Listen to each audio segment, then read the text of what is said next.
To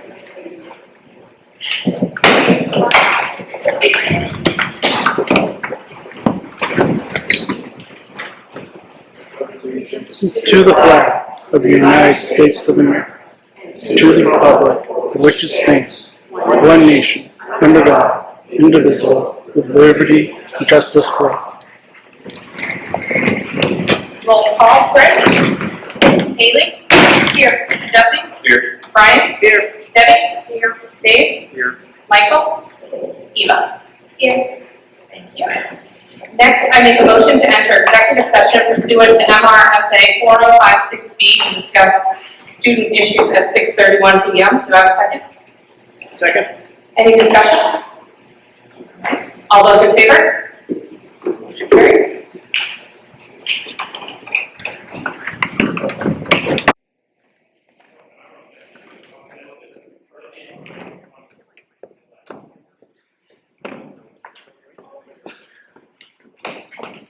Return from executive session at 7:05 p.m. I make a motion to allow student 1 to earn credit based on grades waiving the attendance issues. Do I have a second? Second. Any discussion? All those in favor? Motion carries. I make a motion to allow student 2 to earn credit based on grades waiving the attendance issue. Do I have a second? Second. Any discussion? All those in favor? Motion carries.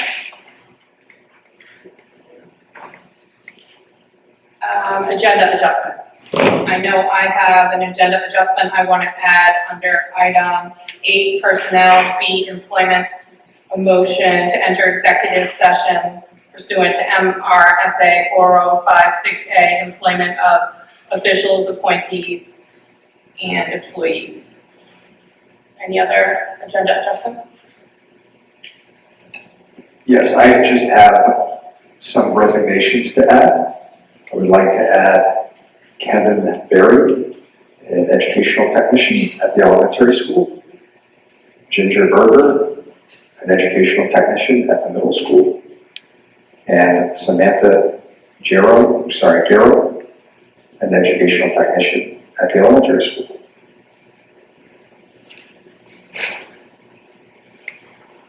Do I have a second for I make a motion for the agenda adjustments? Do I have a second? Second. Any discussion? All those in favor?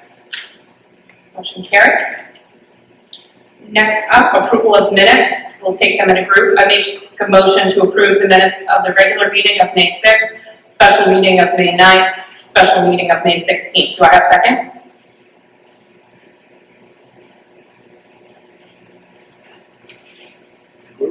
As approved. Yeah, we'll do them as a group and then we can have a discussion if there's any changes. You want to do a Can I second? make a motion? I'm going to make a motion as well. I'll retract my motion. I have, I'll make a motion to accept all 3 together with the adjustment for May 9th, the May 9th meeting minutes. The minutes have me marked down with on the second vote as abstaining. I voted yes there. Do I have a second? I second that. Any discussion? Go ahead. First, we went into executive session illegally and that wasn't documented. I came out and tried to discuss that. That was not, the reason we went into executive session that day is not accurately documented on either the first, the second, or the third executive session. So I'm not sure how to amend that.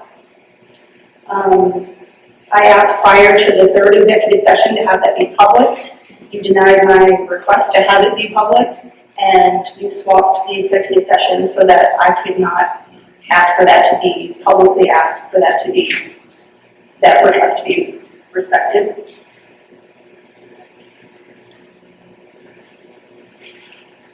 Executive session 3, there was no documentation on that vote on the 6th.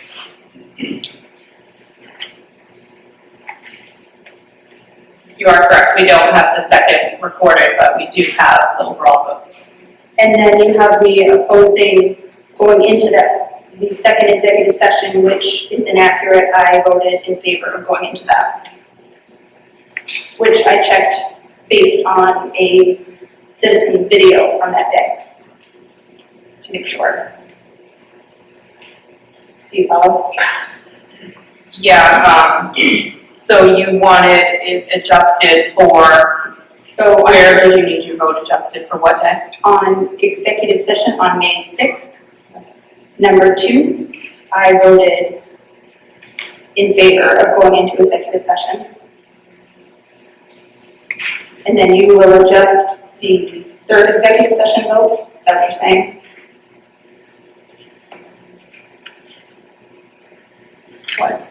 What specifically are you're saying under number 7, number 2, you voted for? And then what else are you asking to be adjusted? The third executive session, there are no votes documented. Madam Chair, can we go back and just take a date? So reference May 6th. Yes. Yeah. Jesse, you want to take that? I'll retract my motion. Okay. Do I have a motion to approve the minutes of the regular meeting from May 6th? We should vote on it and then have the discussion with what we want changed. So moved. Okay. Second. Okay. Now we can discuss. Yes, exactly. And Jesse, was there anything on May 6th? No. Haley, what did you want specifically changed for May 6th? You wanted executive session number 7 under number 2 to reflect that you did not oppose, you voted for, and then what's the other item that you're asking to have fixed? On number 3, there are no votes to going into that executive session documented.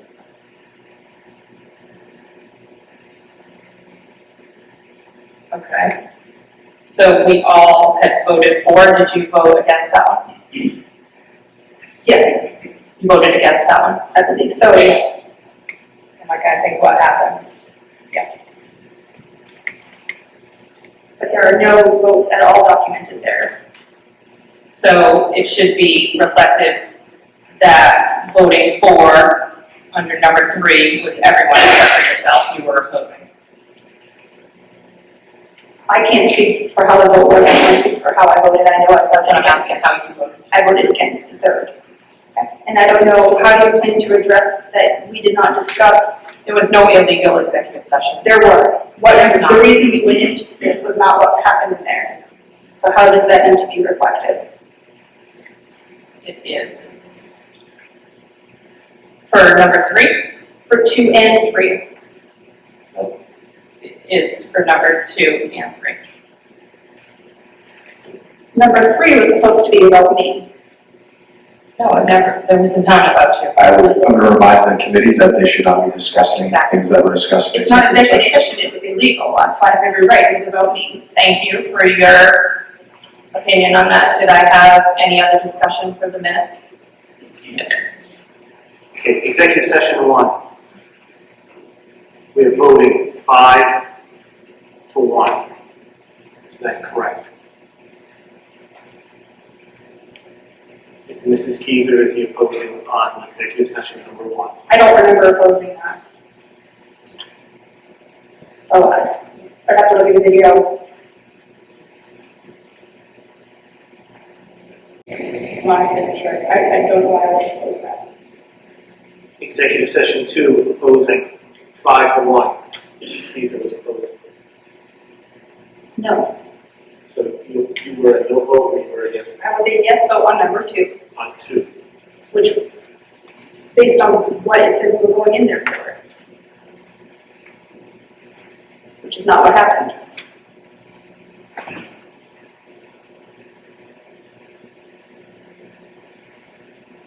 And then on executive session 3, the vote was 5 to 1.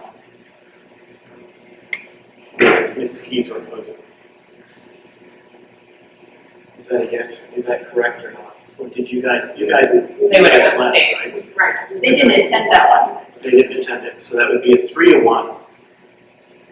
With Mrs. Keyser in the no.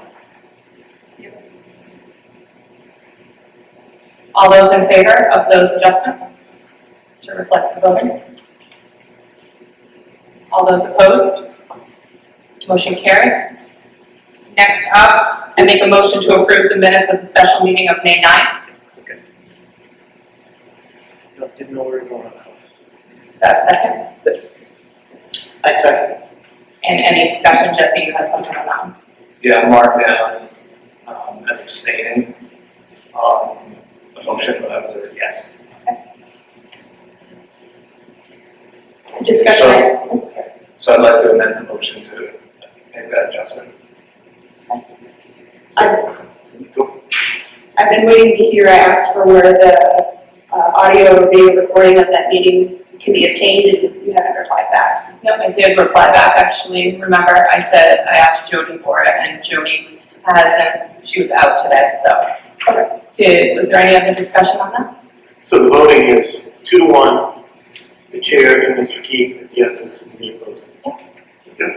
Excuse me, I missed the second. Who seconded that motion? I second. Thank you. Any other discussion? I amended it to someone as a second. Brian. Oh, Brad second. Okay. I second. Yep. All those in favor? All those opposed? Any abstentions? Motion carries. Next up, I make a motion to approve the minutes of the special meeting of May 16th as presented. Do I have a second? Second. Any discussion? All those in favor? All those opposed? Any abstentions? Motion carries. Next, we'll move to committee acknowledgements. Jesse? So I'll take a couple minutes here. As most of you know, this is going to be my last meeting as a school committee member. I'm met with some bittersweet emotions, but I can say it's been an honor serving the community and most importantly the students the past 3, I guess, 6 years. Steph, I want to thank you for stepping into your role as leader of this committee, as chair. You're a fantastic leader, and you have a passion in anything you set your mind to, and you have a passion for our students. I'm going to miss working with you. Debbie, it's hard to believe that we worked 6 years together. It's flown by. You know my roots are in RSU 87. The partnership we have as a community is incredible. It's invaluable to our students. And I can say the same for the collaboration and partnership that you bring to this table. So thank you. Brian, I think it's safe to say you and I didn't necessarily see eye to eye at the start of your term. I'd like to think our working relationship and collaboration can be an example for others, regardless of who's elected in the next couple of weeks. We've had our differences of opinions up here. We've aired them professionally. We didn't drag on the discussions when we realized that our opinions couldn't be swayed. And we took the appropriate votes. We moved on as a committee with the vote. So, Brian, I appreciate the professionalism, the collaboration, and the dedication that you had over the past year at the school. Eva, 2 years is a huge commitment. You've shined in the role. I've seen 7 years of student reps, and your commitment to excellence in this role goes unmatched. And particularly this year, I think you found your voice on the committee, and you used it positively in really critical times during our discussions up here at the table. So it's been a privilege watching you grow as a student and develop into a true leader of the school and really of our community. I wish you the best as you graduate high school and continue on your journey. Thanks, Steph. Haley?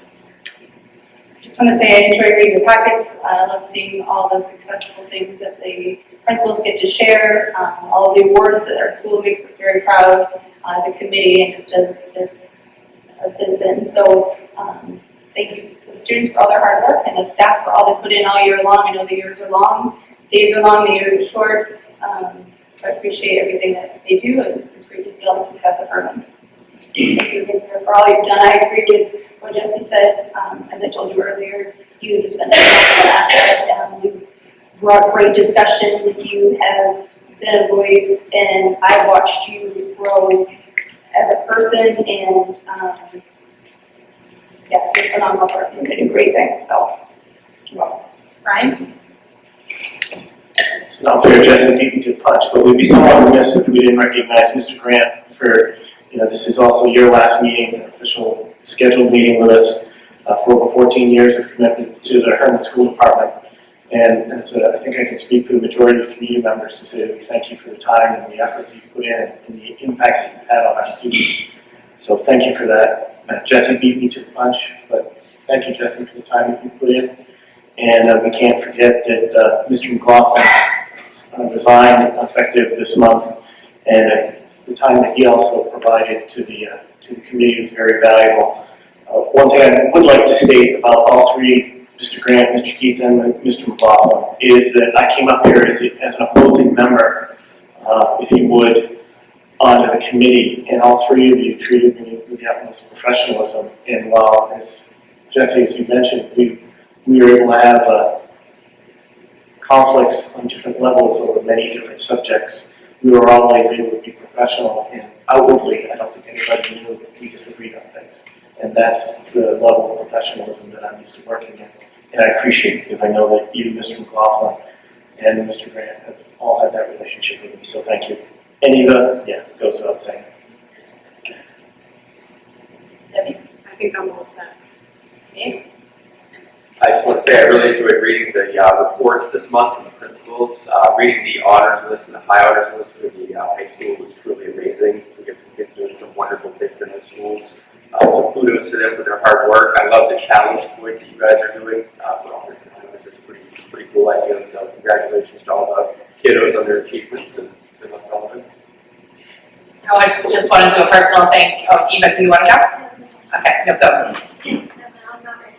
I'm going to give you a personal thank you for your commitment to Hermon. Hermon is very lucky to have you as a student. I want to congratulate you for how you're finishing the year. Really top notch, and we are so lucky to have you as a leader. You really set the bar for all of us, even up here on stage, and so I really, really thank you for being that leader. I want to thank Jesse for the time that we've got to know each other over the last year. For the record, you beat me by 3 votes 3 years ago, and I could not be more proud to have lost to you, Jesse. But did we really lose? Because we've really done a lot over the last 3 years. It hasn't been easy, and I appreciate all the times that we've spent. And Micah, today's a really sad day in Hermon to no longer be having you here on this stage. You are truly committed, and it's very, very unfortunate that we are losing you in this district. It's a huge loss, and your loss will be felt. So thank you, Micah, for your true commitment, and thank you to your family for supporting you over the years. So I have 2 little presents here. Thank you for the kind comments. I'm going to say mine for my superintendent's report. One is for Mr. Hollencoat, Mr. Keith first. Mr. Keith, this one is for you. It's only lightly used. We appreciate your service, and the last 6 years, as Mr. Menziano said, Mrs. Oder said, you've been a tremendous asset, and I'm thankful that you are going to get some peace and be able to enjoy your kids and drop them off to school and coach in sports and just get to be a dad. That's going to be, I'm sure, very fun for you. So thank you for your service. 6 years is a long time, and you've been very dedicated, so thank you. Appreciate that, Micah. And Ms. Benjamin, congratulations. You're about to walk. I know you're excited. There's a gift and a gift card. It's a piece of paper. Don't throw the paper away because it has the code on it, okay? So it's for Maine Swag at the University of Maine bookstore. So we got it to the school that you're going to. Congratulations, and you will be missed.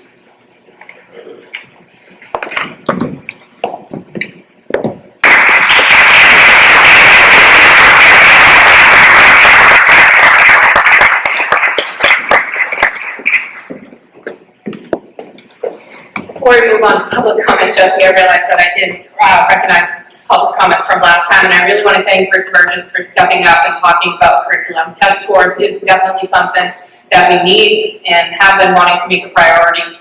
And I know Melissa updated her curriculum report. She was unable to speak tonight, but that she's going to speak in July. So thank you for that. Yes. Sorry. Other than that, any acknowledgement on where am I getting? No, like I'm singing. So the senior class had our prom on May 18th. It was super fun. We had a photographer.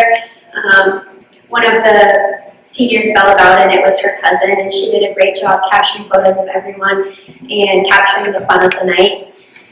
We recently had our senior banquet, which was basically a roast fest where we were all just talking about other people, but it was super fun. We got to laugh at each other and laugh with each other.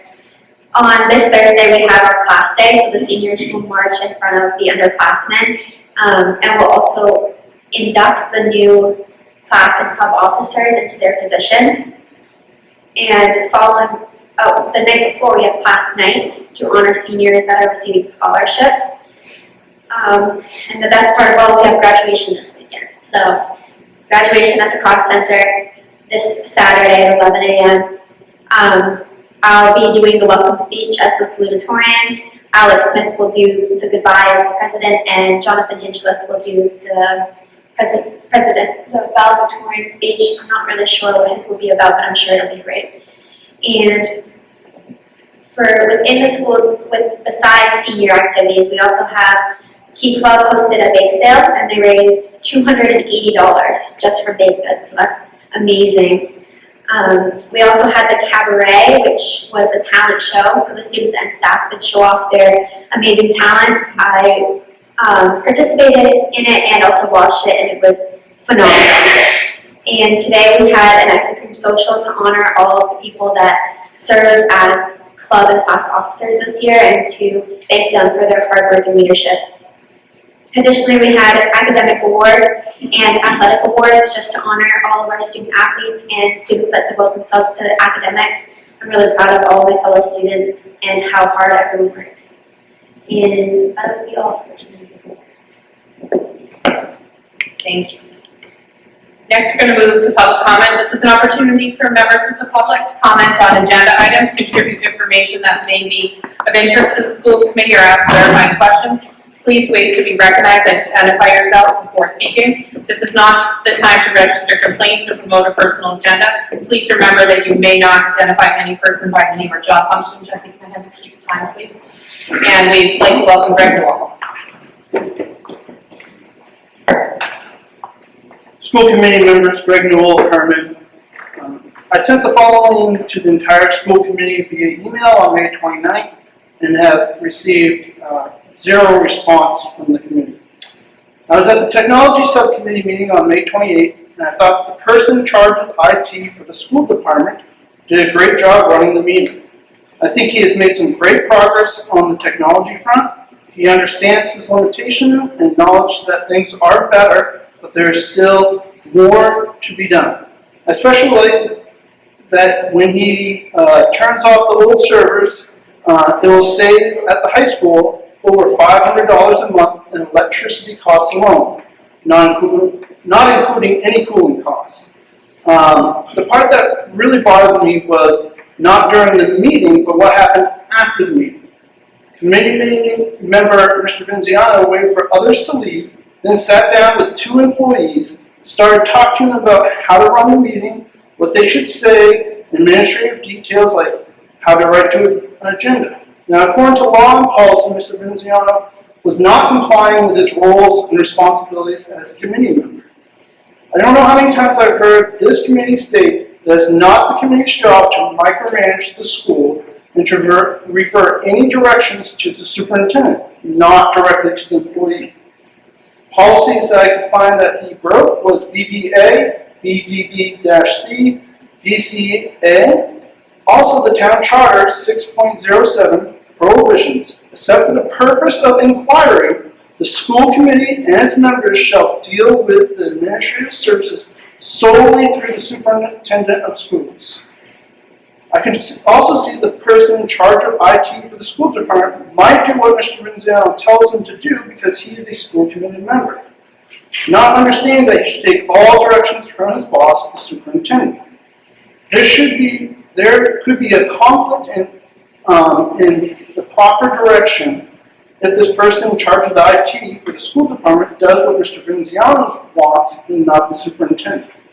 I hope, and of course this also goes against some code of ethics too. I hope to see some sort of resolution of this. Thank you very much. Next up. Yes, sir. Mr. Grant, if I overstepped my bounds, and if for some reason I made Mr. Bridges for these young blood uncomfortable. I just want to publicly apologize for that. Thank you. Next up, Vicki Lowry. Can people just speak into the mic, because I can't hear you.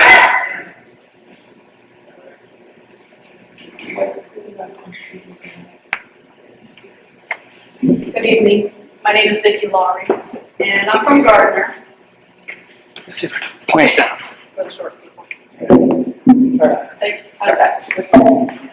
I'm from Gardner, and I drove up tonight. My grandchildren go to school here, and I have been watching your meetings for many, many months now, and I noticed that you all gave each other accolades tonight, and I appreciate that you appreciate each other, and Jesse, I have noticed that you are very respectful. However, on the other end of this, watching these meetings from my living room, I have seen not so many respectful attitudes. And it's quite appalling, really. I would think that you would expect your own children and the students here in the school to respect each other and to follow the golden rule. But I'm seeing other things sometimes in this committee. And I see people ask questions that aren't answered, they're ignored. If you don't know the answer to a question, just say so. But at the very least, follow up with that person, get an answer, and follow up with the person. I mean, it's not just that person that wants the answer, the public wants the answer. And so I just would like to see more respect for each other and for you to have a sense of decorum that's worthy of the position that you hold. Thank you. Next up, Rebecca Hitchcook.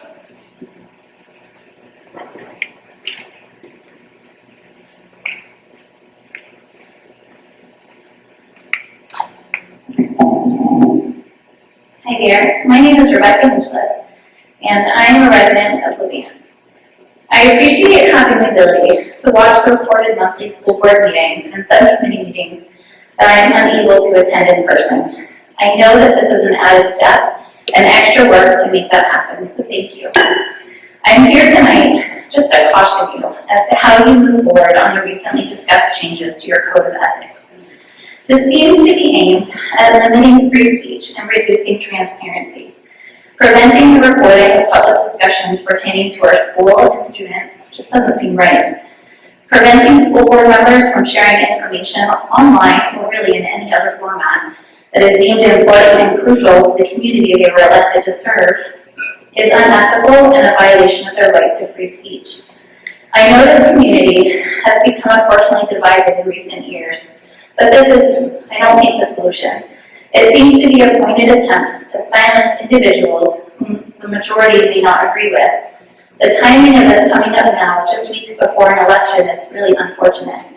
I am not on any side other than that of the students, staff, and parents. Regardless of who you are or what you believe, each one of you should have a right to be heard. It has been proven that whenever there is increased parental involvement and community participation, students are more successful. They have better attendance, better behavior, better grades, and better social skills. A policy that seeks to limit transparency will do just the opposite. As a mom, I have always taught my children that this spring is rude and inconsiderate, and that if they can't say it out loud, perhaps it's something that should not be said at all. If someone is elected to the school board, town council, or any other public office, they are a public servant. What they say or do should be a matter of public record. If those individuals are conducting themselves in a professional and respectful manner, then they should have nothing to hide. Please respect one another's right to free speech and uphold the ability for us, the community of the Hermon schools, to continue to be a part of the important work that you were elected to do. Thank you. Thank you. Next up, Erin York.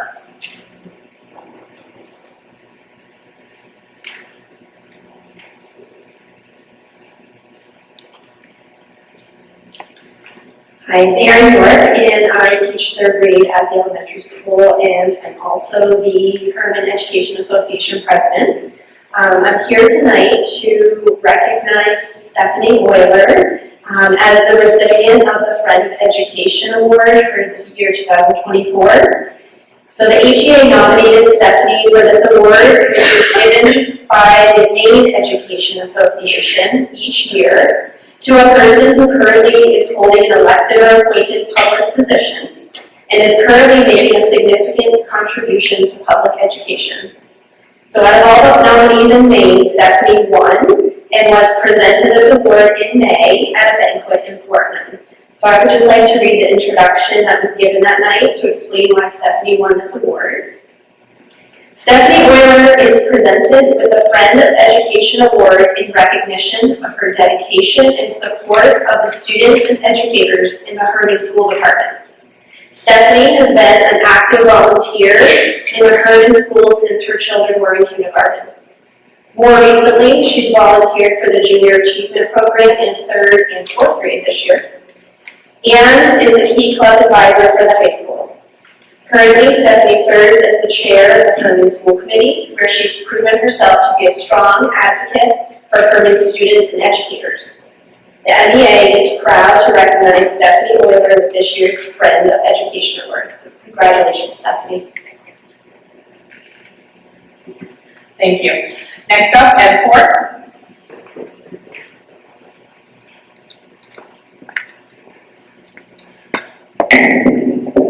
Good evening, Ed Ford, Hermon. As a Hermon citizen, I would like to know why this code of conduct, code of ethics policy is on the agenda specifically during the month of June. You have a Hermon school board that is currently in transition. Hermon's current school board is down to 1 school member, and the total number of board members will stay 4 until November of this year, even after the local election in 8 days. Possibly there will be 2 new school board members following the election on June 11th, and there will be guaranteed to at least have 1 new member. So here's my question, should this board have waited for the next school term to be seated to make amendments to such an important policy? Hermon School District has a superintendent that is resigned as of April 1st. Doesn't this discussion on the code of ethics policy warrant having the current educational leader of the school department as part of this important conversation? And probably most importantly, look at the 100 pages or so of the announcements in tonight's meeting. There should be time for the entire school committee to celebrate and recognize the academic accomplishments of Hermon seniors, not to engage in a discussion that can only be divisive. Nobody will feel good following discussion about this policy. And it's not a lesson for our country's First Amendment for these high school seniors. With all the above mentioned, it seems curious the school board would take on this policy. Quite frankly, to take on any new policies on the last meeting of the term. Wouldn't it have been a good idea for the school board to finish or wrap up the work started rather than beginning revision of a policy that without doubt require thorough review of the U.S. Constitution, the First Amendment, as well as any conversation with the school lawyers on current Maine statute, as well as reviewing any precedents that may be on the law books concerning school boards creating policy to restrict school board members' First Amendment rights, recording public officials or censoring other school board members. This Hermon citizen is concerned about the first draft of this policy we're about to read that comes before the board tonight. Had a scheduled subcommittee meeting on May 21st, but was moved to May 17th without proper notice to all school board members. I never knew this subcommittee was moved. The spirit of this policy is to make sure people were notified. The current discussion in the copy on the code of this ethics has an air of being punitive. Hermon citizens already have a way to determine how well a school board member completes their service. There's a mechanism that Hermon citizens can take action if a school board member or a superintendent feel harmed or disparaged. It's called election, and I thank you for your time. Thank you so much. Next up, Eva Benjamin.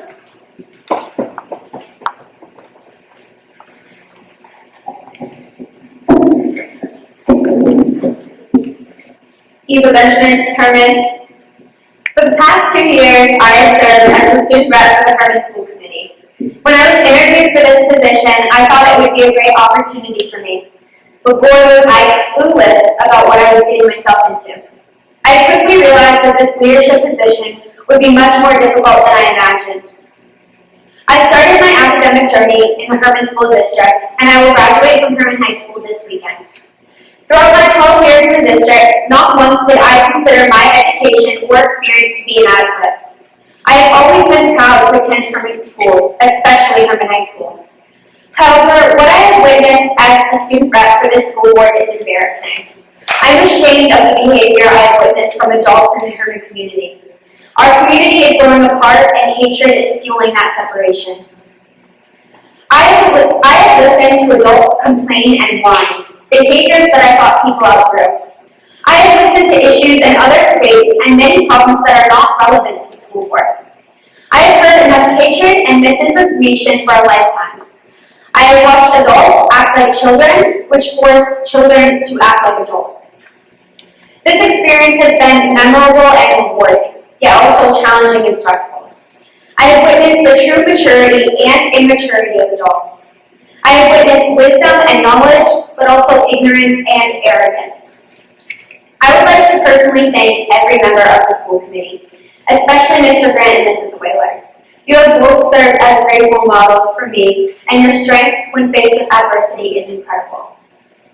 The school committee is full of strong leaders, but my greatest wish for the committee and the community is to focus on spreading positivity instead of hate.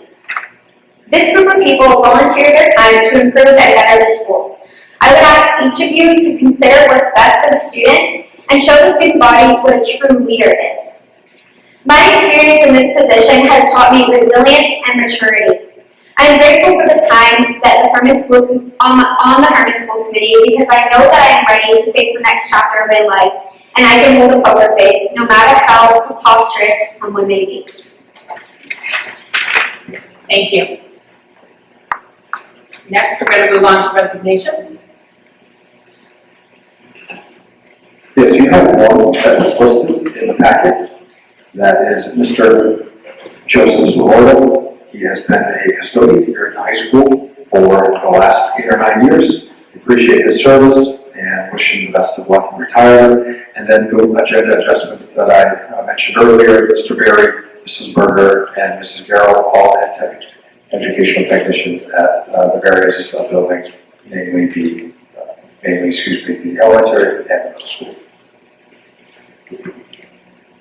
I make a motion to enter executive session pursuant to MRSA 4056A, employment of officials, appointees, and employees. Do I have a second? Second. Any discussion? All those in favor? Motion carries. We'll enter executive session at 7:42.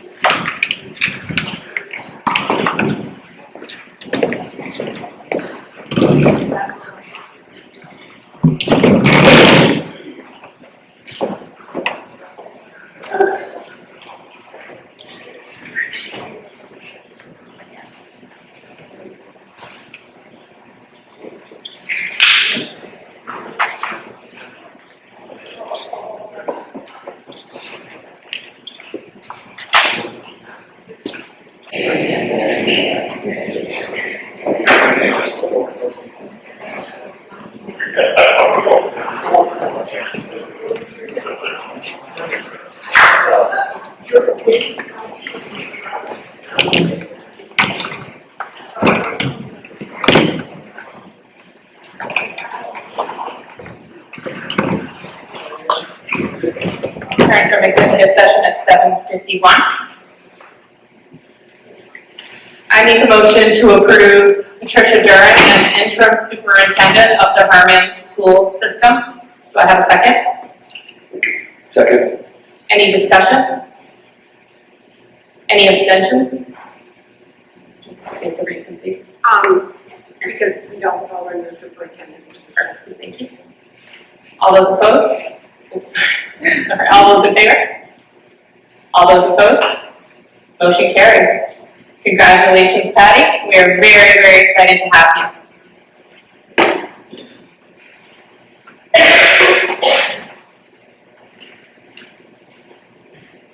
Okay. You have in front of you 1, 2, 3, 4, yes, 4 appointments. The first one, I would like the committee to approve. Well, I've actually already hired Vanessa Conk, Special Education Secretary. Royal Hashi, because you've already accepted her resignation several months ago. We're very excited about Vanessa. She has experience in that role. It is a very intense role. There's a lot of paperwork that she brings a wealth of information to that. And I will go through the rest of them, and then you can take it one at a time, I'm assuming. But we also have Rochelle Ball. She is for social studies here at Hermon High School. I had a really nice interview. She's coming over from Orono High School and brings a lot of unique background to the position. Has some experience working at some charter schools down in the central Maine area, as well as Orono High School. And then also Monique Christian. She has been an educational technician here at Hermon High School for the last couple of years, and excited to bring her forward for health. She also served as a police officer for the town of Hamden for several years, and again, really needs to understand what's important in a health curriculum, and I think she'll do a great job connecting with our students. And then finally, Bethany Willard. We got to watch Bethany. She was a student teacher here in the fall, and we have another social studies position opening up, and so we just felt like she was a great fit. We got to watch her teach, and again, I'll highly recommend those individuals for those stated positions. I make a motion to approve the superintendent's recommendation to employ Vanessa Cronk, Special Education Secretary. Do I have a second? Second. Any discussion? All those in favor? All those opposed? Any abstentions? Again, it's not a teaching position. Yes. I make a motion to approve the superintendent's recommendation to employ Rochelle Baum as the high school social studies teacher. Do I have a second? Second. Any discussion? Any abstentions? All those in favor? Motion carries unanimous. I make a motion to approve the superintendent's recommendation to employ Monique Christian, health teacher. Do I have a second? I'll second it. Any discussion? All those in favor? Motion carries. I make a motion to approve the superintendent's recommendation to employ Bethany Willard. Do I have a second? Second. Any discussion? All those in favor? Motion carries.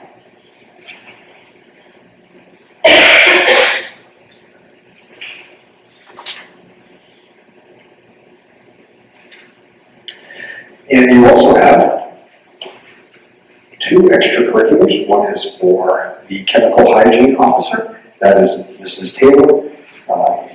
She's our science department chair here at high school. And you also have new to the middle school softball, our Steve Boyd, resource officer.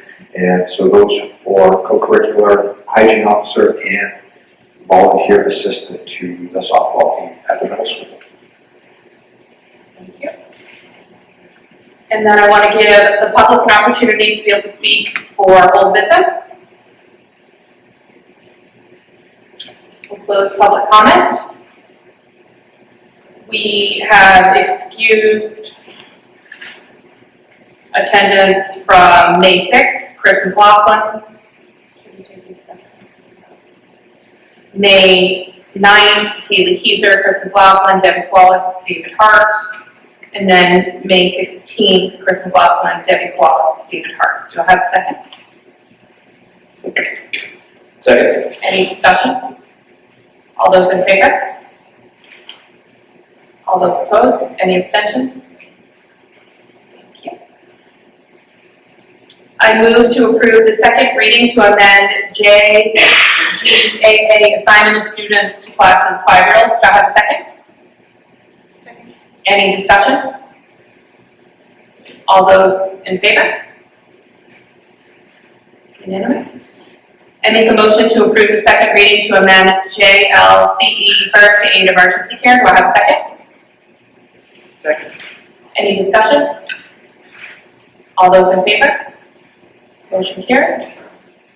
I make a motion to approve the second reading to adopt JLCER first aid administrative procedure. Do I have a second? Second. Any discussion? All those in favor? Motion carries. I make a motion to approve the second reading to adopt KJA, Relations with Booster Groups. Do I have a second? Second. Any discussion? All those in favor? Motion carries. I'd like to open it up to the public comment for new business. We'll close public comment for new business. I move to approve myself and whoever else would like to join to interview the student representative candidates. Haley? Okay. So I move to approve Haley and I to interview the student representative candidates. Do I have a second? Second. Any discussion? That will be over the next week before school gets done. And it potentially could be during the day to be able to meet the students. I think there's 2 of them. We actually have 3. Okay, perfect. At the high school probably. I would recommend the high school. Any other discussion? All those in favor? Unanimous?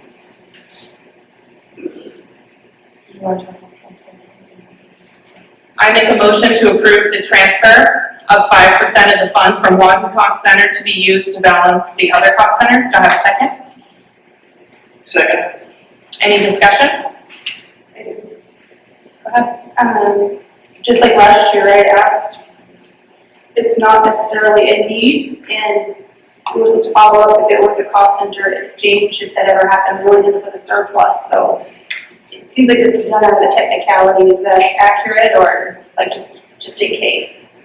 This isn't a need, it's just in case. No, this will probably happen, but we won't know until we get to balancing at the end of the fiscal year. So we'll probably overexpend in one area and have to balance it from another area. But there's no way to, like one area to another that doesn't tell the committee where that money's coming from or what it's going to be going to. No, it doesn't. Is there a line item that you foresee it being overspent? I would have to ask the business manager if she wanted to even dare make a prediction. Good. We're overspent already in transportation, so we know that. Yeah, there's a bunch of bus purchase, so we know that.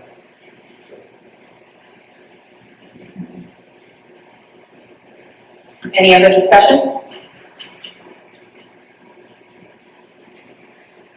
And the one cost center that it's taken from and what it's moved to is then reported later in the year, because we've seen that in the finance reports. So I believe we saw it in either September or October of last year. So it's kept from us. It's there for us to see. So this one is just to give you, the flexibility to move funds around up to 5%. If a cost center was needed, if it was overexpended, we needed to pay a bill. Yes. Which we know, at least one. Yes, transportation. Yep. Thank you. Any other discussion? Any abstentions? It's a budget item. All those in favor? All those opposed? Motion carries. I make a motion to approve the first reading to amend BCA Board Member Code of Ethics. Do I have a second? I'll second. I'll second that. Okay. Any discussion? I have lots. Yeah, I do too, so go ahead. Yeah, I appreciate the public comment and asking why it is that we've needed to review it. I think it's very, very long overdue. As we all know, our students have a code of ethics that they have to follow. And if they don't follow that behavior, there's repercussions. They get suspended, parents go and talk with the administrators. So we've lost a superintendent, we've lost committee members. I really think it's time to be able to look at this policy. I have no skin in the game. I might not even be at the table next month. So it's a first reading, as we all know. Second readings is where it goes into effect. So I just really want to add that because I think it's very, very important that nothing happens until a second reading. We've had concerned community members reach out for some of these changes. I definitely think there's some changes that need to be adjusted beyond the red. Of course, I support videoing meetings that we have. That's not the purpose of this. The purpose of this is if we are in executive session, we're not to be recording or should never be recording any conversations that are one-on-one outside of additional committee meetings. And so I support it. I think it's a great opportunity for us to really model behavior for our students. So that's why I'd like to open it up to whatever else anyone else has.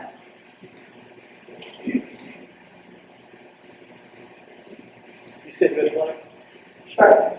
So these were not drafted out of committee members speaking under their personal capacity. This is, you haven't addressed the fact that there's school board members who have Facebook pages representing as though they're a Hermon School Committee. How is that relating to the policy? You've got to stick specific to this policy. We didn't address, in this policy, you didn't address the fact that there shouldn't be committee pages privately listing as though they're representing and speaking as a committee from that social media So platform. what wording do you want added? I'll get there. Well, can we stick with that one item before we move to the next? So what wording did you want added?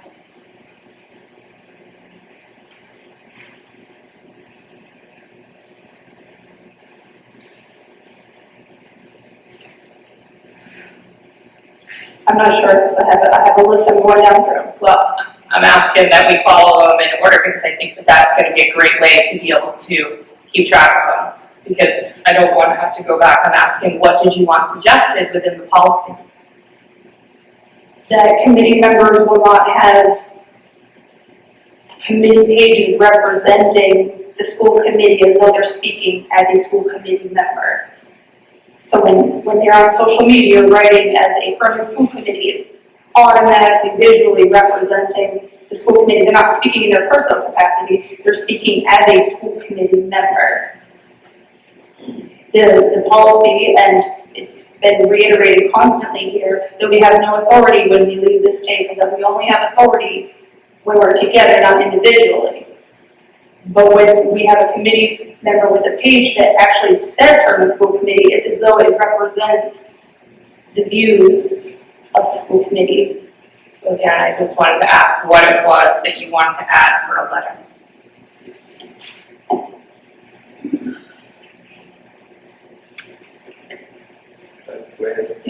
I think what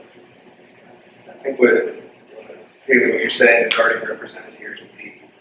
I will remember at all times that as an individual, I have no legal authority outside the meetings of the school committee, conduct my relationship with the school staff, the local citizenry, and all media communications on the basis of this fact. Correct, but when you have a Facebook page that actually says a committee member, Hermon School Committee, they are speaking in the capacity of, which we have the right to do if we are asked to do so. So instead of having the board chair or a unified page where we're communicating to the public, meetings and such, but to actually have a representation of the school committee. So back to Jesse's point, I believe D already covers that item. It doesn't. What words do you want changed?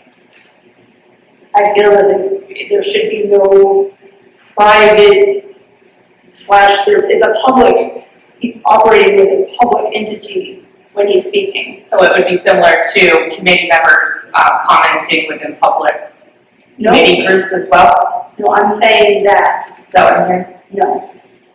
I'm saying when we speak outside of this table, we are speaking as private citizens. When you have a social media account that is of your professional, your elected position, you are speaking as an elected official on behalf of all of us.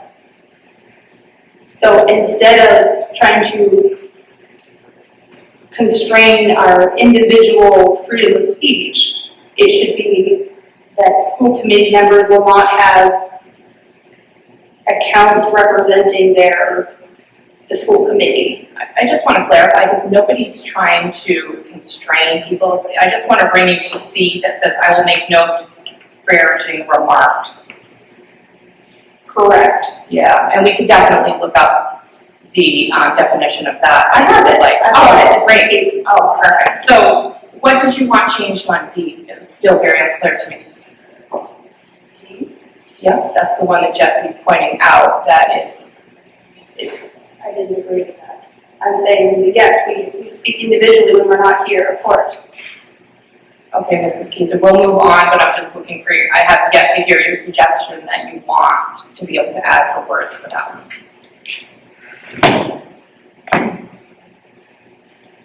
This is coming out of a personal motivation because I'm speaking to public information. There's no personal motivation in this. It is. This is called accountability for the whole committee. There's no personal. It is personal because you are addressing issues that public statements that are being made. You are making it personal by saying you. Could you move on, please? Well, I make it personal when you file letters against me. Yeah, I'm going to make it personal. You want me to attribute me a certain Could you move forward, please, with what you would like changed with the policy? This policy is stemming out of me trying to correct the things that are happening and they just follow the rules if you don't want me to talk about that. What do you want changed in the policy? This policy will violate civil rights, the First Amendment, federal and state statutes. How is that? I know you're reading that, but how is that and what part of it that does that? Disparaging remarks. There are no disparaging remarks. Factual remarks are not It's disparaging. been part of the policy since 2006. I understand that. So there's no change that I'm making. You're trying to say on social media. You're trying to control the flow. So That was brought up by a member of the public that brought that forth to us. This is not personal, Haley. well, it was when you filed my reports to the DOJ. It became personal. You're right. So let's talk facts here. This is also controlling the freedom of access to information and trying to share information that has been an issue. This violates charter. What is, like you keep saying this, like what that's changed in the red is? That if any of us speak in our personal capacity, here, social media, or anywhere, that you're trying to control the flow of information and that we can't talk about because you find it personally disparaging. It's factual. You don't want us to talk about facts outside of this meeting. You're entitled to your opinion, you're correct. Charter Section 11F says that any person can express privately or publicly their position or on political subjects. I'm not hearing what you want changed within this policy. Please, you're reading us law, please, that someone's provided you, please please provide specific letters that you want adjusted within our policy. That is a very demeaning statement. What would you like changed within this policy? I would like to amend the policy to say it should be the exact opposite. First of all, letter S, you can't even do that. That's a violation of the statute already outlines the freedom of access of information, so you can't even say that. I agree with you, further clarification needs to be made there, however. So why are we bringing it forward? I allowed you the opportunity to speak first.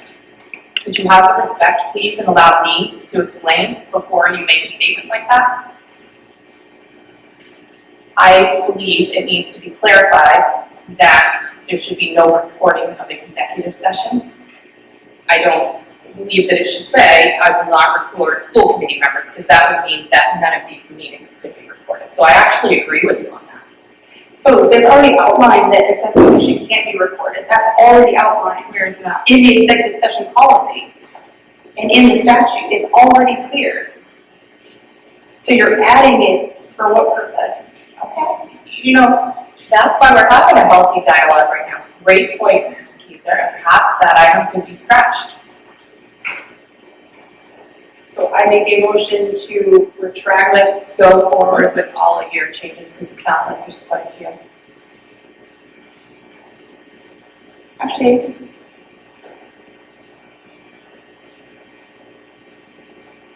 I see these policies where you're trying to control free speech outside. Stop saying that I'm trying to control. I will retract my motion, and we can table this item until next time. I have zero agenda in this, okay? Zero. I will retract my motion. I make a motion to table this item until next time. I actually think this is good time. Yes, Mr. Gordon, I think this is excellent time. I think that every year in June, the outgoing committee should review the ethics, and the incoming committee should approve the final reading of it. It is something that this organization needs. So it is needed. The last time this was reviewed is 2006. A lot's changed. Every year, it should be reviewed for all of us, to include old being outgoing, getting lessons learned, and new being incoming of this is what our ethics are. Ethics obviously have a whole lot of different meanings to people in this room. When you're in a professional body with professionals that act professionally, their code of ethics is relatively skinny. Those bodies that have trouble managing themselves professionally will end up with a lot more written in their code of ethics. So we do need an ethics update. It needs to be done every year. So Mrs. Keyser, if it's just me and you here next year, we need to have this on the agenda in May for the policy committee, so it can be before us in June as a first reading, in July for a second reading. That needs to be a tradition. Thank you, Mr. Venziano. Did you have more to add? I did. Social media expectations is new to this, because we didn't have social media in 2006. We need to address that. There's a lot of interpersonal digs that everybody in the room is aware of, but nobody actually wants to come out and say them. There are threats and false accusations that are thrown around this room on a regular basis, which is not professional behavior. I've said it to people that are in the audience, that in my entire professional career, I've never had to deal with this lack of professionalism. So how do we deal with it? It has to go into a policy under ethics. So we can either figure it out now, or we can have a food fight over it next month, but this isn't going away.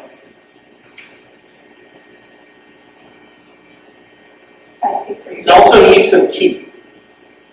Nothing in here tells us what we do with somebody if they violate the code of ethics. And that was a comment that was brought up at the policy subcommittee. There needs to be some teeth and an agreement that if there is any discipline that needs to be taken, we need to look at it as a third-party lawyer, so that if there is a violation of ethics among this group, that it is looked at from an external source, so that it is managed correctly. Thank you. I had retracted my motion because I have zero personal agenda to this, and I appreciate you adding that input, so I'm going to put my motion back on the table and we can open back up for discussion, to move to approve the first reading to amend BCA Board Member Code of Ethics. Is there a second? Yeah, I second it, so we can have the discussion. Yeah. Jesse, did you want to add anything? I mean, I get very little. There's looking at this outside of S, which is the I will not record school employees or other school committee members without their written consent. I know you're talking about changing that. Haley, I agree with you. If someone does that, it's slimy, but you're gonna lose trust if people can do that. But legally, you can do it. So that should be gone. Other than that, there's really almost no change to the current code of ethics. I mean, the only thing that's added is to others or on social media.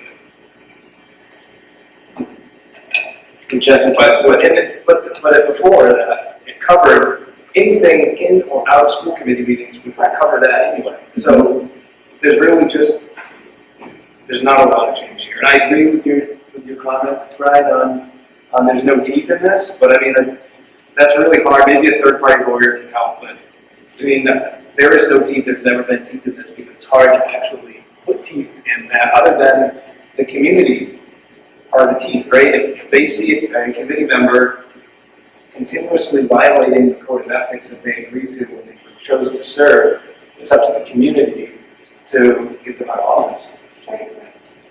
I do have one rebuttal, if you could, Jesse, to ask. I'm constantly reminded that when I have a conversation with an official, an administrator, a superintendent, should be public knowledge. If a committee member is recording a conversation between another committee member or a school official, in essence, should be public domain. It isn't public domain if I don't know I'm being recorded by another committee member, and then it's going to be labeled as a public conversation, because now I can't access that conversation. So if I'm being recorded by another committee member and I'm unaware of it, it is a public domain. I should be aware of it so I can have access to it.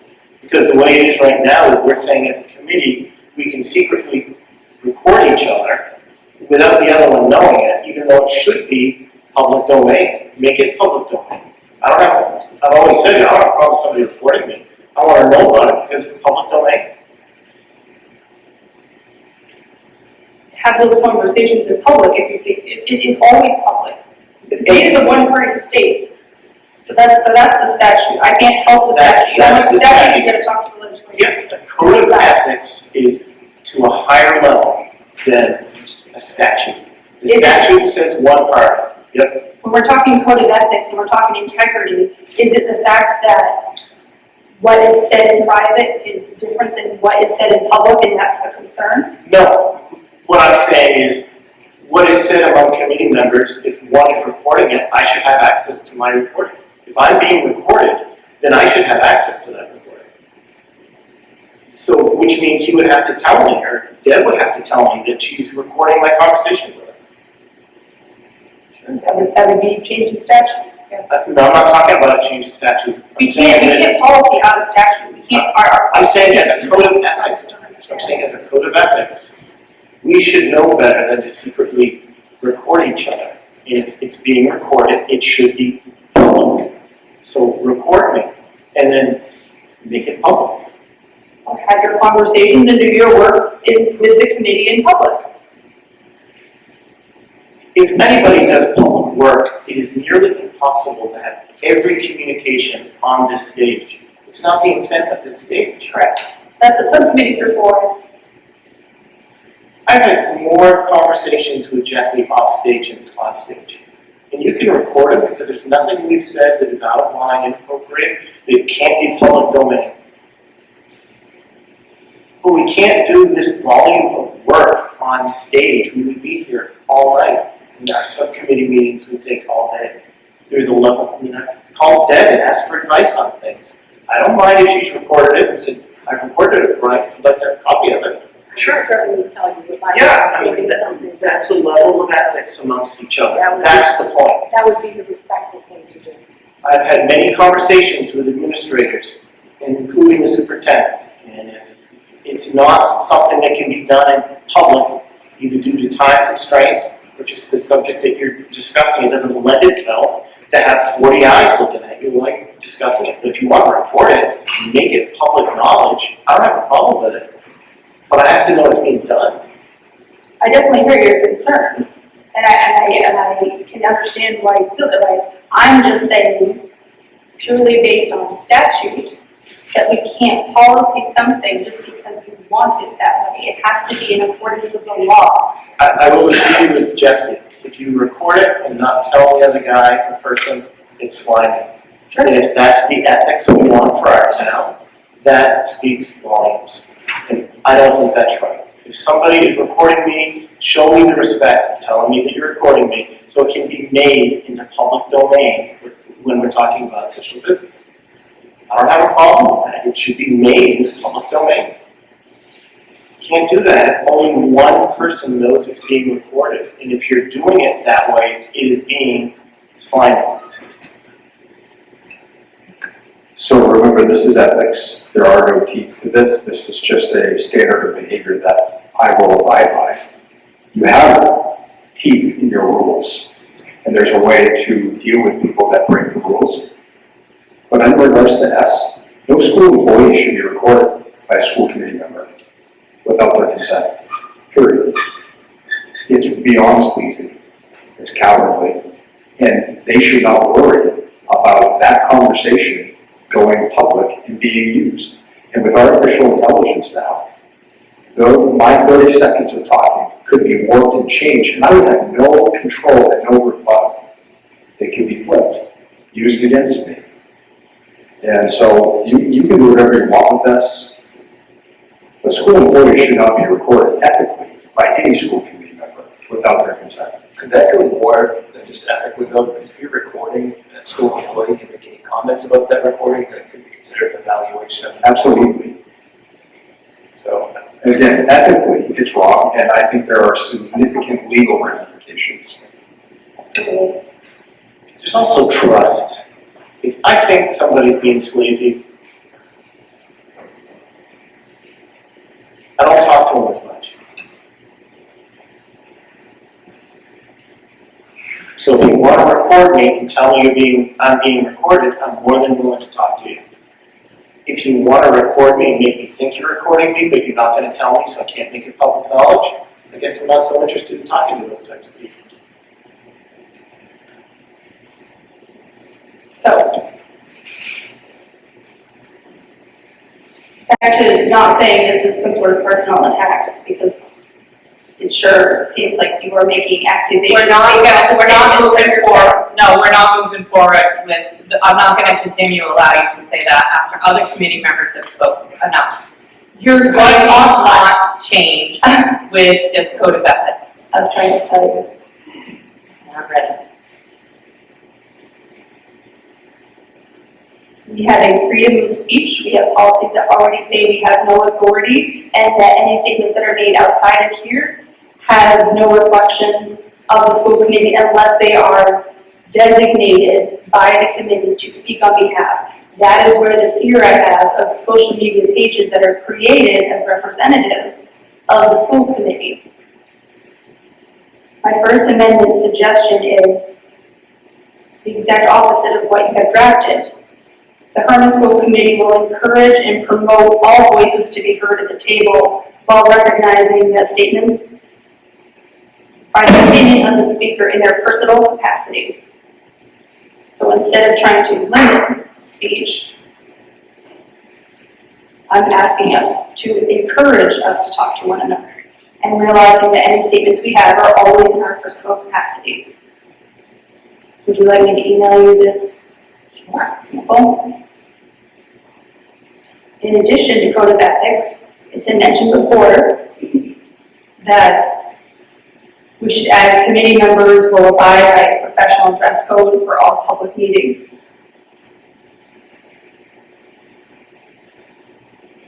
What are you looking to? Can you elaborate, please? A professional dress code, Yeah, what does that mean to you?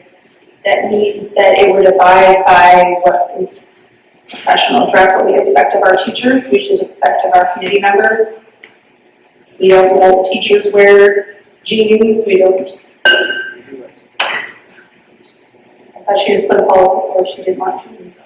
I don't know policy. There's a dress policy dress code that was done, I want to say 4 months ago. Yeah, don't hold me to it, but it did. I thought there was only jeans on certain days. No. I have to go back and look at it, but the dress code, there is a policy on dress code that can be addressed appropriately through the dress code. And jeans has not been removed from the school's dress code. That came in front of the whole committee. I know you were saying she, the chair doesn't change policy. I was The just committee does. referencing what you said in public comment. Did you have something? Did you have something you want to add? Oh. Did he hear you? Sure. So yeah, I think it should be added that we will dress professionally when we come to school committee meetings. Perfect, yeah. Did you email these to me ahead of time? I missed them. I didn't even, do you know? It was here for public discussion. Dress code and ethics are, I'm having a hard time with that. You can either put dress code in PED, which is school committee rules, or you can put dress code in the dress code policy. The dress code isn't a code of ethics. I agree. Well, you were talking about us being professional and representing professionally. Mrs. Keiser, what else do you want changed? Professional behavior, please. These statements that keep going back and forth about accountability and the policy needs to have teeth. We are elected officials. We are not employees. We are not students. What else did you want to add to the code of ethics? This is discussion. I'm speaking. You just cut me off again. Yep. To try to control and police the free speech, that we are elected to represent the voice of people, students, staff, to continue to try to control what is said, to control meeting times, and to have retaliation for when you think someone doesn't follow something. There are all sorts of policies that are not followed by this committee all the time. It is not our job. For the code of ethics, because I keep on hearing you say retaliation. It is not our and the same job. word comes to me, accountability. It's called accountability. It is not our job as elected officials to police our free speech. It's our job to speak on behalf of the people. So to continue to try to have a consequence for someone who says something that define disparaging. I have a definition. That statement, when I say define, I don't mean that. I mean it as in, what is the barometer? How do you measure disparaging? It's an opinion. You think it's disparaging. I think it's fact. Do you think I'm moron? I think you're asking me an opinion. You're stating it. You're asking me. I'm a moron. You're asking me an opinion question. I'm asking your opinion. Do you think I'm a moron? Because I find that a disparaging remark. Do you think I'm a liar? I have not called you a liar, but you have made that disparaging remark about me. Wrong. But I'm sure you have that on recording. You have called me a liar multiple times to multiple constituents. And I'm sure you have that on recording. So do you consider me a moron? Is that a disparaging remark? And that's where we come and get ethics here. It's personal opinion. I'm not answering your question. I'm saying that personal opinion is free speech. I'm sorry. So I want to ask you a question along that. So you're, hypothetically, how would you feel if an 18-year-old said that to one of your children?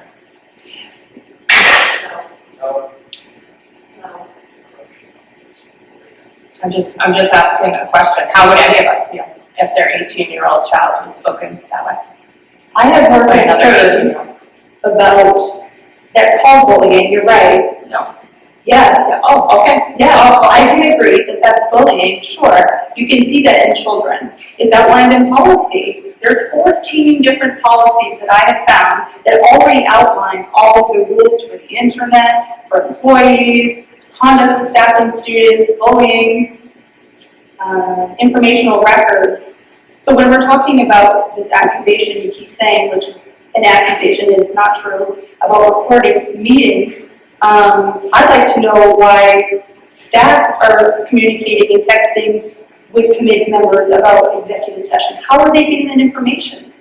I have no idea what you're talking about. This policy that's from 2006, there's very, very few words that we are changing in this policy.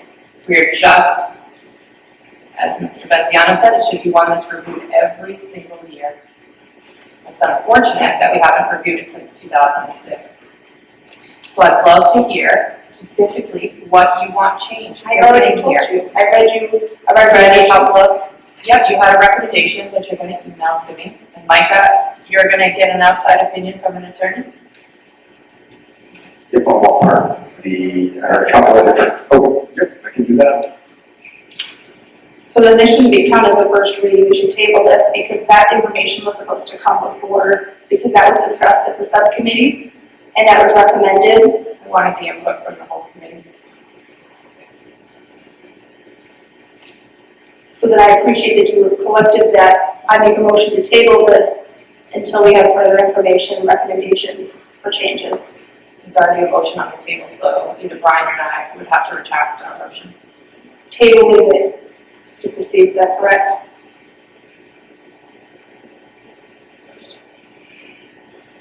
I don't have my book with me. Of all the things that you typically have, tabling stops all discussion and it supersedes your two motions. So, did you do that? No, I think that the bit of adding regarding social media is an important aspect. In 2006, like Jesse said, it wasn't a factor. So it's something that does need to be part of this policy. And you're exactly right. That's all we're adding. It needs to be part of the policy. So the addition to paragraph C, only no disparaging remarks is not an addition to others or on social media is an addition. Is there an issue with that? So the addition is to others or on social media. Well, first of all, you've also made statements about adding T to this policy. He's asking a question about item C. Line I will not discuss the confidential business of executive session of the school committee in my home, on the street, in my office, or on social media.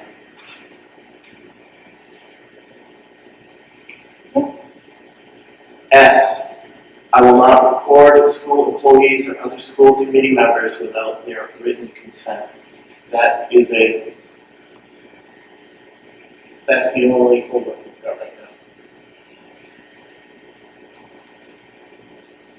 There's no holdup. Disparaging is a matter of opinion. That's not a change, though. That's been in there since 2006. Disparaging has been in there. And I just highlighted the changes. I don't want to those things. So how will you measure whether something is non-compliant? How will that be measured? That's what we just said we're going to come back to for the second reading. You can't make changes at a second reading. Yes, you can. You need to have it ready to go. It needs to go back to subcommittee for drafting and discussion. You can't just drive through a first reading. I know you do it this way, but it's not supposed to be done this way. Thank you so much. You're welcome. Why would you not promote it being done correctly? Why does it need to be rushed through? There's nothing that needs to be rushed. Then let it through. be tabled. Then table it until we can discuss it at a subcommittee and we can allow input from the whole committee. Mrs. Keyser, to prove to you that I have zero personal interest and motivation in this, I said I had no problem tabling it, but I've heard from other committee members, and so we're moving forward. Any other discussion? Can you just remind me what the motion was? The motion is for the first reading. I would suggest that for now, there's some language that needs to be changed in S, I believe. I think it needs to be further clarified. Are you amending your motion to remove S for now? I think that. Unless there's a different way of saying it, but I don't like the way it reads because it's my impression that we wouldn't be able to be recorded in meetings, and I have no problem with that. Perhaps it needs to say, I will not record school committee members or other school committee members outside of committee or subcommittee meetings without their written consent. That would be a way. Without their knowledge. Okay. Being recorded, we're at one of these meetings. You know, Without, so the committee will not, or an employee will not be recorded without their knowledge. So just changing Yeah, we all knowledge instead of written consent. Yeah, because we all learn that when we're here, our knowledge will be recorded. I like that. So when people accuse me of having hired my own attorneys to get my own independent opinion on things, this is why. Because I could care less about I understand his position. I'm not just disagreeing with that. I'm saying that we cannot policy out of statute. I absolutely understand. If you're being recorded, you want to know. Totally understand and agree with you. However, it's the statute. We can't policy out of that. I respect staff feeling that way, absolutely. My position isn't personal. It's saying this is the statute. We have to follow it. I understand the personal. Who doesn't want to know they're being recorded, of course? So it is against the law to tell me that I'm being recorded. It's not against the law to tell you. but the law states that you don't have to, and I can't help that. Okay, and I'm asking you as a professional to have an ethical standard to inform me when you. Where are the teeth in that challenge? Where are the teeth? Because nothing, that's the thing. That is the thing. I've never been in a situation where I've Neither have I. argued ethical behavior with somebody. I worked, I don't know where to go with it. you go to an election, you go to a recall process, you're trying to control the voice of the voter. I'm not trying to control the voice of the voter. I'm trying to get my voice that may be recorded out to the voter. I'm not saying you can't give it to the voter. I'm saying tell me about it so I can make sure that if there's anything controversial in it, the voter can get access to it. Because right now, when you don't tell a second person, there is no way for that recording to have a follow-up. Because it's a secret conversation. The person that records it has all the information and can slice and dice that however they want to for whatever want they need or whatever need they want. I'm saying if you're going to record me, tell me so that we can make it public knowledge, and that if the public wants to know what I said to you in a conversation on a phone call, fine, we both know about it. It's followable. I'm not violating the law because I'm not saying you can't record. I'm saying if you're recording me, tell me so we can make sure that everybody can have access to it. Well, the good news is I don't talk to anybody outside of the committee, so there won't be any recordings to be had. So there we go. I call you David, but I think I'm being recorded all the time, and you're not sharing it. So there's something you can take and put on the list of things that I've said. But I mean, if you want to have the respect of an interpersonal communication, then you need to believe that you're having ethical behavior with the people that you're talking to. And if we want to be an ethical school and an ethical committee, then we should be working towards ethical standards. To operate with ethical standards. Okay, so just to reiterate. For the record, I find myself being recorded without my knowledge to be unethical behavior. Just for the record. Jesse. Yeah, I think I'm okay with the first reading of this outside of this. Really, there's no changes to the current policy. There's no changes to the current policy outside of this. Brad, I get your point. I won't be here. You guys hammer this down. It's going to be a tough discussion. I think the most critical portion of what we have in S now is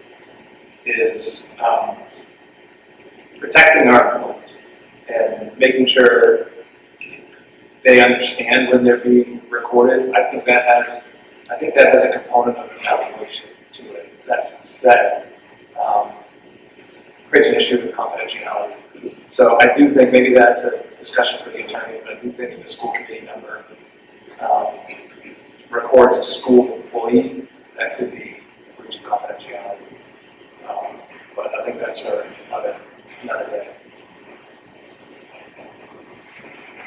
Any other discussion? Are you amenable to have it instead of without their written consent, to have it simply say without their knowledge?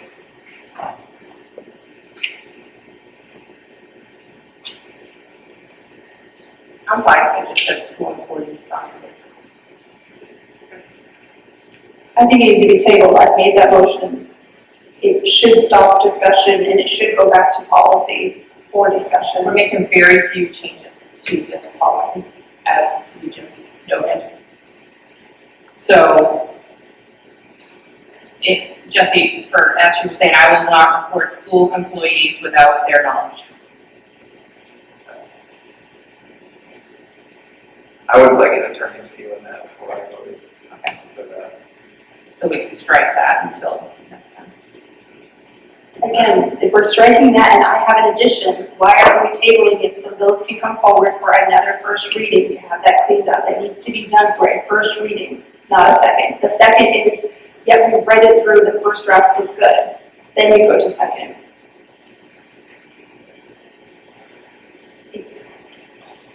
There's no hurry, I don't get it.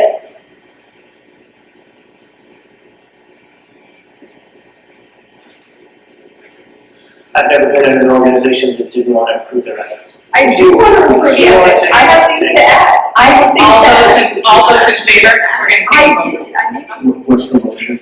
The motion is to approve the first reading of BCA minus S. Well, And we have a second. If she's got additions, let's hear them. I'm not against additions. Who's the second? I second. What did you- I think I seconded it.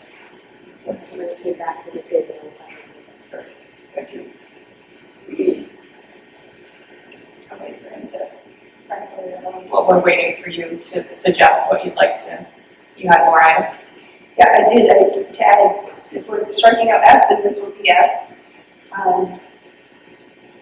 The Hermon School Committee will encourage and promote all voices to be heard at the table while recognizing that statements are the opinion of the speaker in their personal capacity. I think you already read that one, didn't you? I did You know that. I did, but you were moving on with the motion as though this was a first reading. And it is. So you're willing to add that or you're not? No, you're shaking your head. No, you're not. If you want to improve ethics, What else did you want to add? nothing I can add.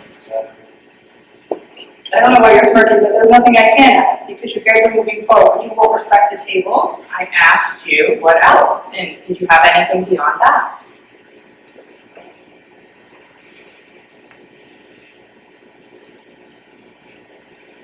What do you mean by won't respect the table? There needs to be a second.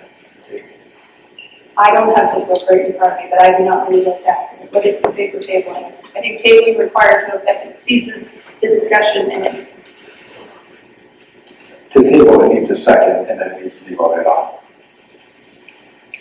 I make a motion to table it to have us submit the information to you as subcommittee back for discussion. Do we have a second? Motion carries. What else did you want to add? Do you want me to make this into a motion, what I just said again? No, I'm not shaking my head. We're in discussion, and I'm giving you the opportunity to be able to speak. Thank you. So that's my addition, what I've said twice now, is something that I initially added. If we're striking out S, it'll be S. If not, it'll be T. What else did you want to add? That beyond that? That was it? Can you repeat that for me? My motion, or my. The S. The Hermon School Committee will encourage and promote all voices to be heard at the table while recognizing that all statements are the opinion of the speaker in their personal capacity. I think that'd be a good one that we should run by the attorney. I wouldn't feel comfortable.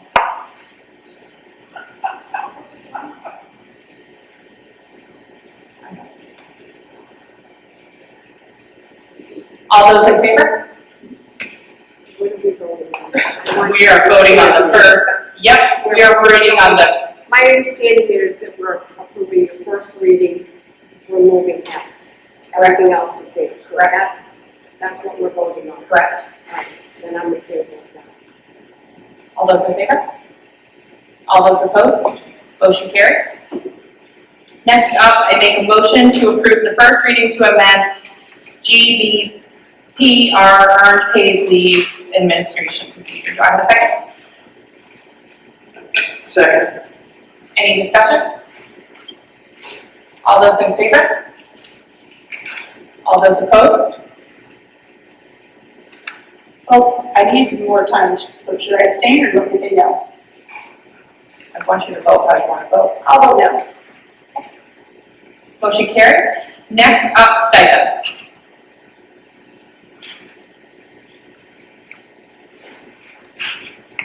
You have a couple additional stipends. The stipend committee meets annually. You have the members of the stipend committee listed there. It's written for my report packet.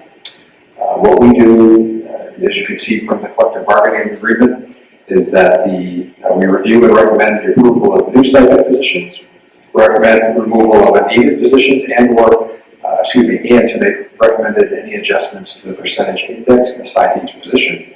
These recommendations, so what we ask the school, anybody who is a school employee who happens to, they could have obviously a vested interest in a club or in some type of extracurricular.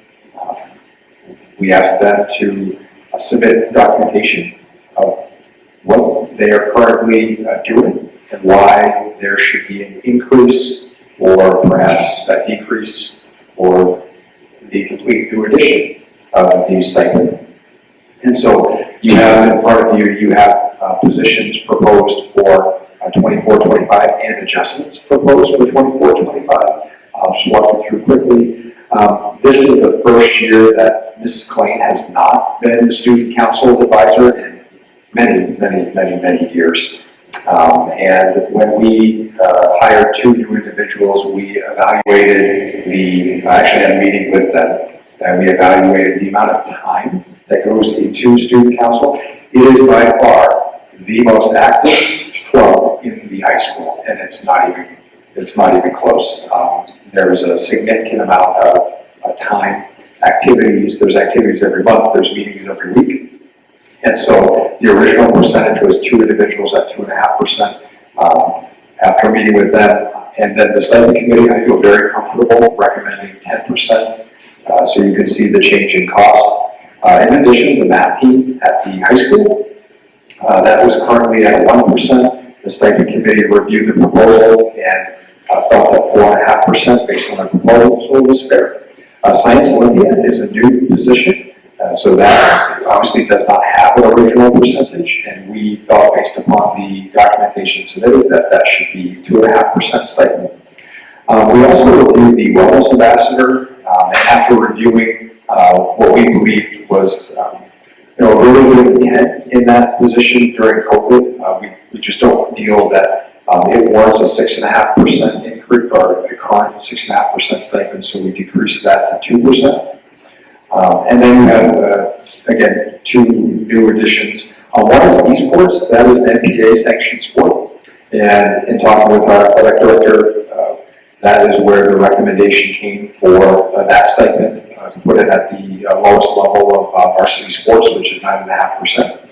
And then to bring it to the arts at your middle school to have a dedicated coordinator to that.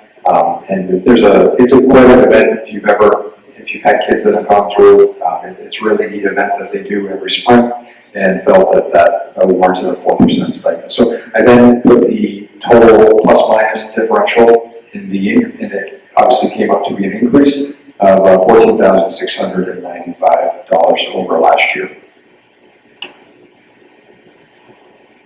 Yes, I would like to motion for that. I make a motion to approve the stipends as presented.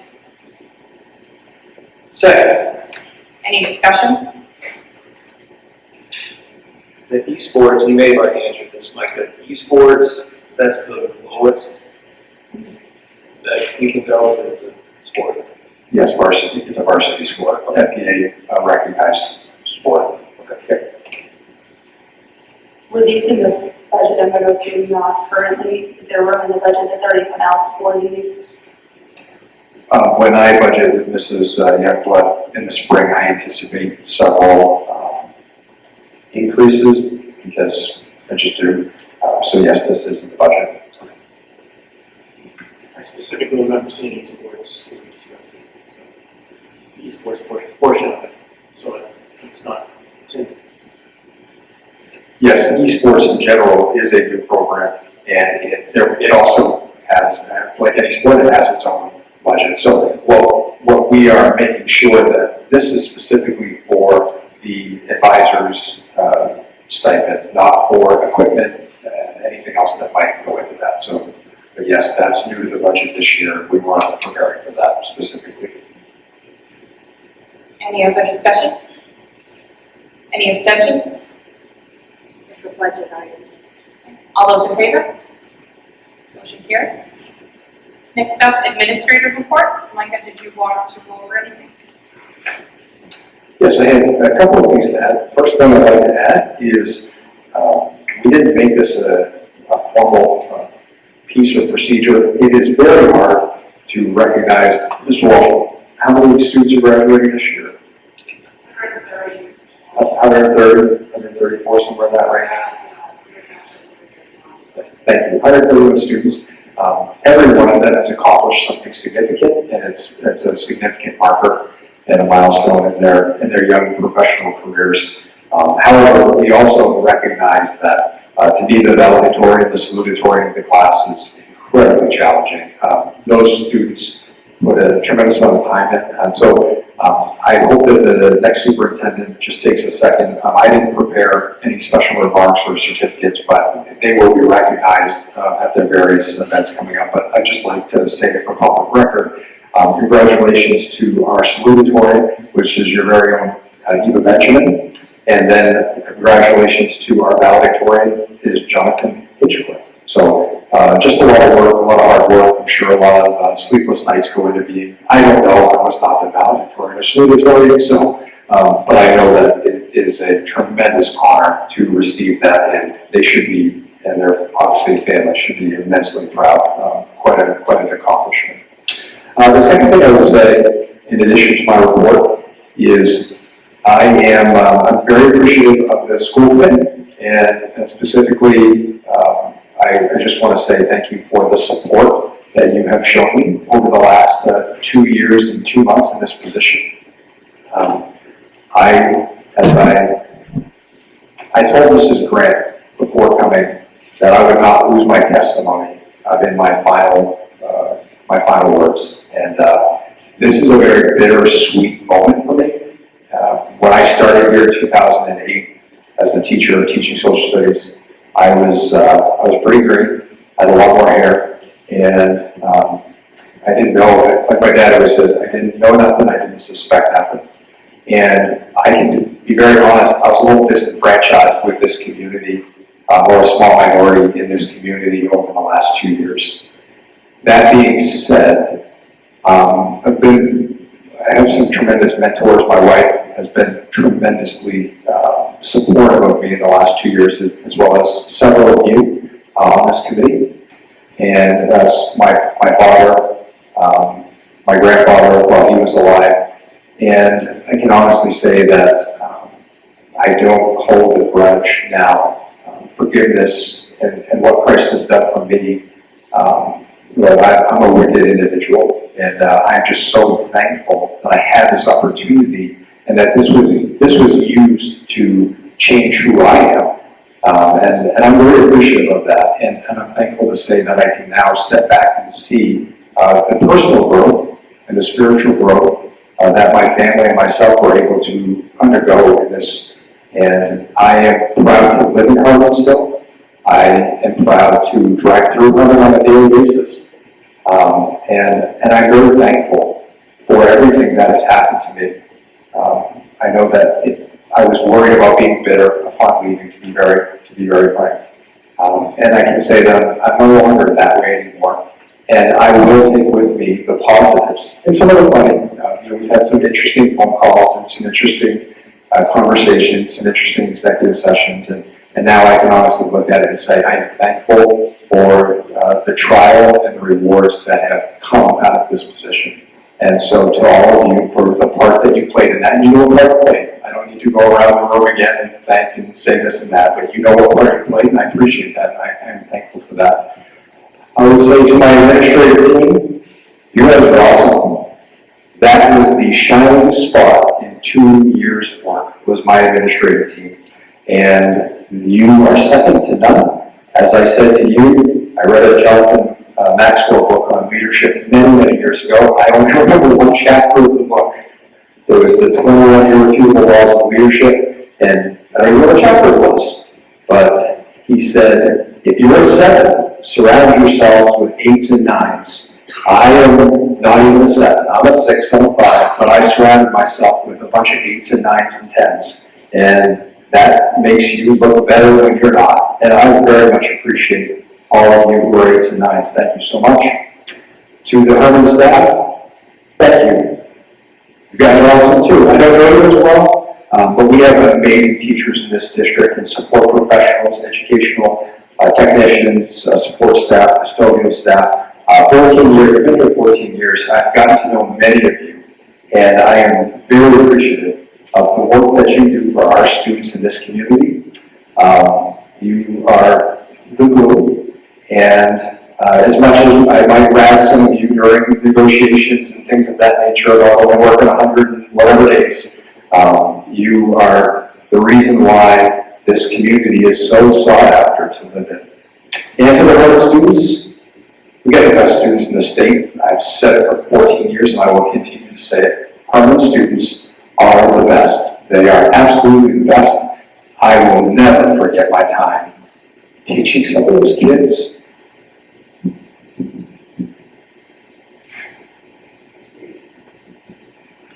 And great kids here. I'm so appreciative of the opportunity folks have given me. Thank you. Thank you so much. It has truly been a wonderful journey.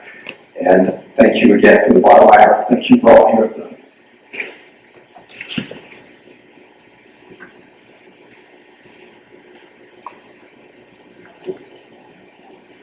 I make a motion to extend the meeting till 9:30. Second. Any discussion? All those in favor? Motion carries. We'll take the administrative reports as written, same with the finance report. Is there anything for facilities and safety? I just want to make sure that it's in the public, that the finance report tentatively shows that the 23 audit will tentatively be scheduled for the first week or two. It says first week, but we're already in it of June. And then the FY24 financial statements will be looked at also during the month of June. So the 23 audit is moving forward. Thank you. With that discussion, I just had a couple questions. When is the next, are you taking a break for finance meetings or? It's June, so Okay. I do not anticipate a finance committee schedule between now and July. Any update for facilities, traffic safety committee? We still haven't met. We still haven't gotten on the schedule. So no, let's check it out. And as far as policy, I know there was the policies to be able to employ, Ryan, do you remember those ones? It was like, Yes, I do. Could you say? Yes, I do. We need to look at updating hiring policies GCF, GCFB, and GCFB-R in preparation for the hiring process. Thank you. Any tech committee update?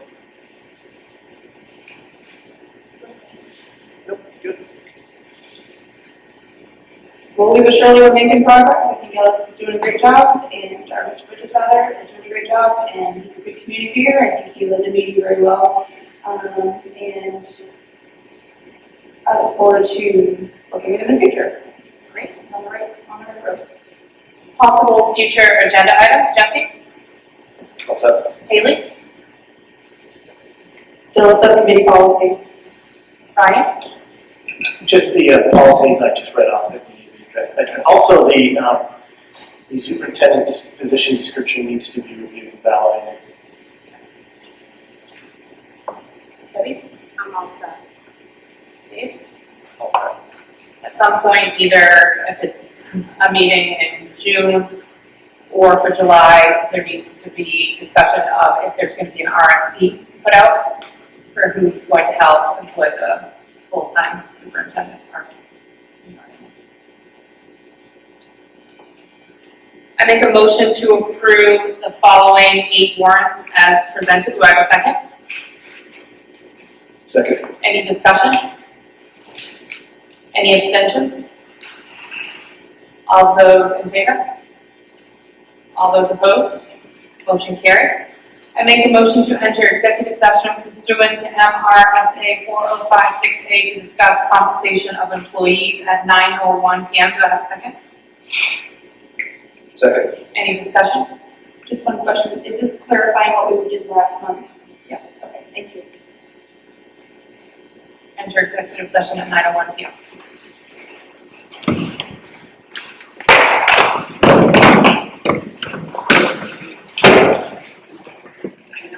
Oh, yeah, all those in favor of going to executive? Motion carries. Thank you. Appreciate it.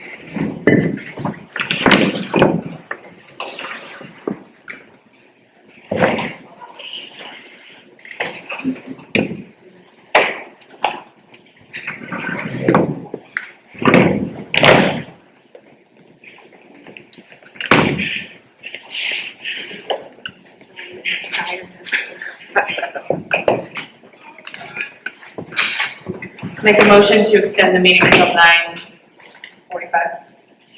Second. All those in favor? Motion carries. Return from executive session at 9:36.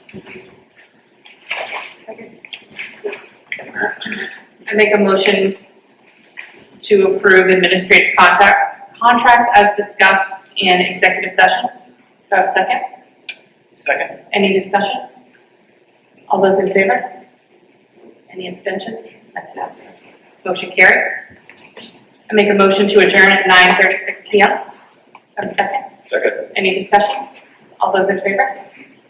Motion carries.